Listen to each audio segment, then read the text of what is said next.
네, 2026년 1월 6일 화요일 복음이 이끄는 일상 시작하겠습니다. 오늘은 잠언 1장 1절에서 6절이 계속되는데 잠언 1장 2절에 보면 지혜와 그다음에 훈계를 알게 하며 이런 단어가 있죠. 그래서 오늘은 이 훈계라는 단어입니다. 그러니까 디스플린이라는 그런 그 훈련하라는 단어인데요. 여기에 쓰인 히브리어 이제 무사르라는 단어는 굉장히 엄격한 감시하에 훈련하는 걸 뜻합니다. 그 걸핏하면 호통을 쳐대는 교관에게 훈련을 받는다는 뜻이다. 그러니까 사실 지혜를 우리가 얻을 때 지혜가 이제 훈계를 통해서 이제 훈련을 통해서 지혜가 배워진다는 거죠. 그러니까 지혜는 가까운 친구의 뼈아픈 지적, 그다음에 실수에서 배우는 교훈, 하나님의 섭리로 우리의 삶에 허락된 고난을 통해 얻어질 때가 많다. 그래서 우리가 사랑 안에서 진리를 말하라 할 때 우리가 정말 가까운 사람들에게 뼈아픈 지적을 할 수 있는 정도의 관계성이 좀 필요합니다. 그러니까 그 사람을 정말 사랑해서 그 사람에게 충고하는 거죠. 내가 뭐 기분 나쁜 것을 쏟아낸다기보다 사랑은 진리를 말하게 됩니다. 그것을 이제 들어야 되는 거죠. 그래서 복음의 겸손이 삶을 더 탁월하게 만들어가는 이유가 있는데요. 많은 사람들이 이렇게 충고를 듣고 싶어 하지 않죠. 내가 잘못했다는 지적이니까. 근데 그 지적은 어떤 경우에는 맞는 경우가 있고 어떤 경우에는 잘 맞지 않는 경우도 있습니다. 맞지 않는 경우를 막 항변하려고 하기보다 어떤 지적이든지 그것이 5%의 진실이고 나머지가 다 거짓이라고 하더라도 말은 내가 나를 하나님 앞에 겸손하게 할 수는 있어요. "너 똑바로 살아. 그렇게 해서는 안 돼."라고 했을 때도 그것을 가지고 기도의 자리로 가면 그 사람이 했던 말 중에 틀린 말도 있죠. 그런 것들은 흘려 버리면 되고 그렇지 않은 말들은 내가 붙들어서 나를 더 거룩하게 만들어 가는 과정으로 사용할 수 있습니다. 어떤 지적이든지 더 나를 겸손하게 하는 거죠. 그리고 우리가 실패와 실수에서 교훈을 배우는 거, 그때 지혜를 배우죠. 그리고 고난, 어려움을 통해서 우리가 지혜가 얻어질 때가 많습니다. 그러니까 하나님 우리를 지혜롭게 하기 위해서 일부러 어려움을 막 주시는 분은 아니시지만 우리의 그 어려움의 이유는 다양하고 복잡하죠. 그러나 어떤 어려움이라도 하나님은 그것을 통해서 우리의 삶에 지혜를 얻게 하시는 분이시다라는 것을 좀 믿으면 좋고요. 차가 고장이 날 때마다 스스로 고쳐야 한다면 차에 대해서 정통한 사람이 되겠죠. 인생도 마찬가지입니다. 아무도 대신해 주거나 면제해 줄 수 없는 광야를 통과한 후에만 지혜를 발견할 수 있다. 이렇게 얘기하죠. 이거는 근데 사실이기도 하고 아니기도 합니다. 고생을 많이 겪으면 사람이 성숙해진다고 생각하지만 그렇지가 않죠. 고생을 통해서 사람이 찌들어질 수 있습니다. 그 고생을 어떻게 받아들이느냐, 그 고생을 어떻게 반응하느냐. 인생은 시험을 많이 겪는다고 거룩해지는 것도 아니고요. 그 시험에 어떻게 반응하느냐입니다. 예수님처럼 시험을 겪었다고 예수님처럼 되는 건 아니고요. 예수님처럼 반응할 때 그때 성장하는 거죠. 그래서 인생의 어려운 상황에서 어떻게 내가 반응할지를 자꾸 생각해야 돼요. 그래서 본능적으로 감정을 따라 반응하게 되면 이성이 없는 짐승과 같다. 유다서에 그렇게 표현하죠. 자극이 오면 반응합니다. 그 짐승과 같은 삶이에요. 사람은 생각을 해야 되죠. 근데 그 생각 속에서 하나님의 말씀의 기준을 따라 내 감정을 거기다 맞추어 갈 때 그 반응이 성숙한 반응이 됩니다. 지혜로워진다는 말은 훈련된 사람이 된다는 뜻이죠. 그래서 몸으로 배운다는 겁니다. 우리가 그 온유와 절제할 때 성령의 열매할 때 온유라는 성령의 열매가 있는데 그 온유는 '아 저 사람 참 성품이 온유해.' 할 때 그 온유가 아니라고 그랬죠. 야생 말을 길들인 온유입니다. 그러니까 훈련된 사람이 지혜로워지는 거예요. 훈련된 사람이 지혜로워지고 그 지혜로워진 사람들이 이제 리더십을 가질 수 있습니다. 가정에서도 마찬가지죠. 부모는 훈련된 사람이 되어야 됩니다. 감정에도 말에도 삶의 태도에도. 그런 사람은 충동에 휩쓸리지 않고 반성과 신중함과 명쾌한 사고에 힘쓰죠. 그러니까 화를 잘 내는 사람들, 그리고 막 분노하는 감정을 막 그렇게 하는 사람들의 특징은 자기가 제일 꼭대기에 있다고 생각해서 그래요. 위에 어른이 없다고 생각하는 겁니다. 그래서 권위에 대한 인정이 없을 때 우리가 내가 최고가 될 때 함부로 하는 경향들이 있습니다. 늘 하나님 앞에서 살아간다는 삶을 좀 가질 필요가 있죠. 그러니까 충동에 휩쓸리지 않고 늘 내 삶을 반성하고 신중하고 명쾌한 사고에 늘 힘쓰면서 지혜가 훈련된다는 거예요. 지혜는 그냥 떨어지지 않습니다. 기도하면 지혜로워지지 않는단 말이에요. 수많은 실패와 어려움과 낙심 속에서 우리는 지혜를 배워갑니다. 역경을 통해 회복력과 평정심과 생활력을 갖추게 되는 거죠.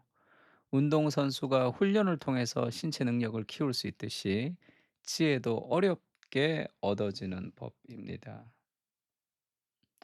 지혜도 어렵게 얻어지는 거예요.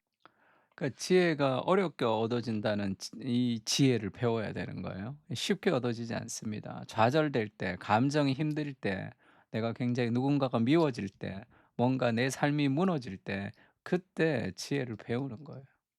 어렵게 얻어지는 거예요. 살아온 날들을 돌아보십시오. 지금까지 하나님이 여러 가지 내 삶의 어려움을 통해서 당신을 어떻게 지혜롭게 해 주셨는가. 지혜롭지 않아졌을 때도 있죠. 지혜롭지 않을 때도 있습니다. 어려움을 겪는다고 지혜로워지는 것이 아니라 그 어려움에 어떻게 반응하느냐. 그래서 올바른 반응이 결국 올바른 지혜를 우리에게 주는 거죠. 삶의 모든 역경의 순간, 감정이 상할 때마다 지혜를 배우는 시간이다. 그렇게 생각하세요. 그때 우리가 잘하게 됩니다. 그러니까 면책은 숨은 사랑보다 나으니라, 이렇게 뭔가 내 삶에 잘못된 길을 갔을 때 나를 조언해 줄 수 있는 사람이 있다는 것이 가지는 안정감이 있습니다. 그냥 내버려 두지 않아 '아이고 쟤 그냥 그렇게 저렇구나.'라고 내버려 두지 않고 잘못된 길을 갈 때 끝까지 쫓아와서 나를 질책해 주는 그런 사람이 있다는 것이 주는 안정감이에요. 그래서 우리가 그 유아 세례 줄 때 어떻게 교인들이 고백합니까? 그 아이를 위해서 본이 되기를 우리가 기도하고, 그리고 그 자녀들을 바르게 양육하지 못할 때 그 부모를 견책하게 하시겠습니까? 할 때 우리가 아멘 하면서 유아 세례를 받는 거죠. 그 정도의 그거, 만약에 내가 잘못된 길을 갈 때 누군가가 나를 혼내 줄 수 있는 사람이 있다. 그게 잘못된 길이라고 얘기해 줄 수 있는 사람이 있다라고 생각할 때 가지는 안정감이 있죠. 내비게이션 같이. 잘못된 길을 가면 그것을 알려주는 사람이 있다는 것이 주는 안정감이 있습니다. 그런 공동체가 좀 필요하죠. 개가 토한 것을 도로 먹는 것 같이 미련한 자들은 미련한 것을 거듭 행합니다. 왜? 실패를 통해서 배우질 못하거든요. 내 삶의 성장이라는 것은 넘어짐을 통해서 성장합니다. 뭔가 좌절된 경험을 통해서 우리가 늘 성장하는 거예요. 그래서 넘어졌을 때 이렇게 포기하듯이, 넘어졌을 때 그 잘못됐듯이 '또 화를 냈구나.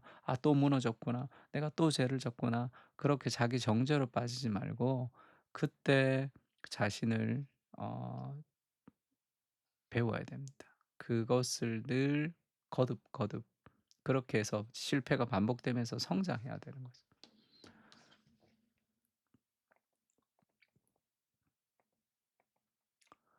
성경도 마찬가지죠. 모든 성경은 하나님의 감동으로 되어 있는데요. 우리에게 교훈, 이렇게 살아라라는 기준을 제시해 주기도 하죠. 그리고 책망을 합니다. 그렇게 살면 안 돼라고 얘기하잖아요. 그것을 성경을 통해서 배워야 되는데, 성경 안에 우리가 그리스도의 삶을 통해서 내 삶의 어떤 잘못된 길들을 우리가 고쳐가야 되는 거죠.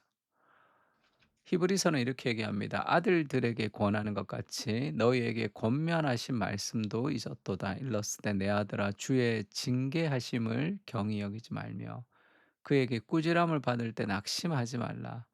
주께서 그 사랑하는 자를 사랑하시는 자를 징계하시고 그가 받아들이시는 아들마다 채찍질 하심이라 하였으니 너희가 참음은 징계로 받기 위함이라.